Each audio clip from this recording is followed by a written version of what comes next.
Sekali peristiwa Yesus mendaki sebuah bukit untuk berdoa. Semalam-malaman ia berdoa kepada Allah.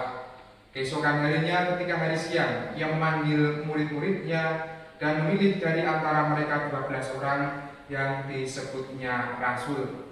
Mereka itu ialah Simon yang diberinya nama Petrus, Andreas saudara Simon, Yakobus dan Yohanes, Filipus dan Bartolomeus, Matius dan Thomas, Yakobus anak Alfeus dan Simon yang disebut orang Selot, Yudas anak Yakobus, dan Yudas Iskariot yang kemudian menjadi pengkhianat.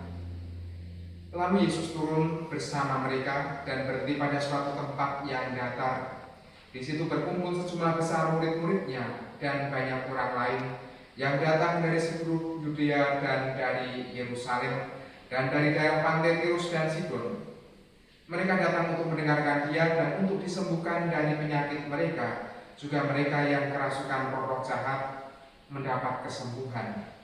Dan orang banyak itu berusaha menjamah dia, sebab daripadanya keluar suatu kuasa dan semua orang itu disembuhkannya. Yang dikasih Tuhan dalam kaitannya dengan kolaborasi, lalu juga dengan kearifan lokal, renungan singkat ini saya merenungkan dengan sebuah noken Papua.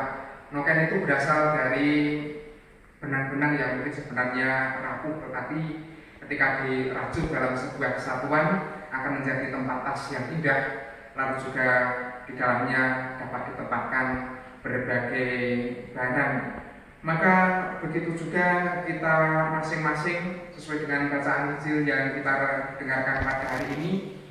Tidak semua rasul itu sempurna dengan bakat talentanya, tetapi 12 ini juga punya 12 perbedaan, punya 12 karakter dan juga punya 12 talenta yang masing-masing berbeda. Dan dari sanalah tanda kasih Tuhan yang menyembuhkan itu kemudian menjadi berkat bagi banyak orang. Maka dua hal kecil yang saya renungkan, yang pertama kolaborasi yang dikaitkan dengan bacaan Injil hari ini juga sebuah kolaborasi yang lahir dari sebuah doa.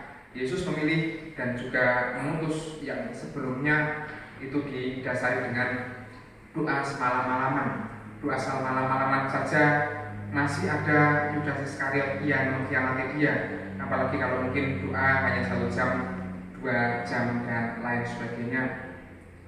Yang kedua adalah kolaborasi yang menghasilkan kesaksian.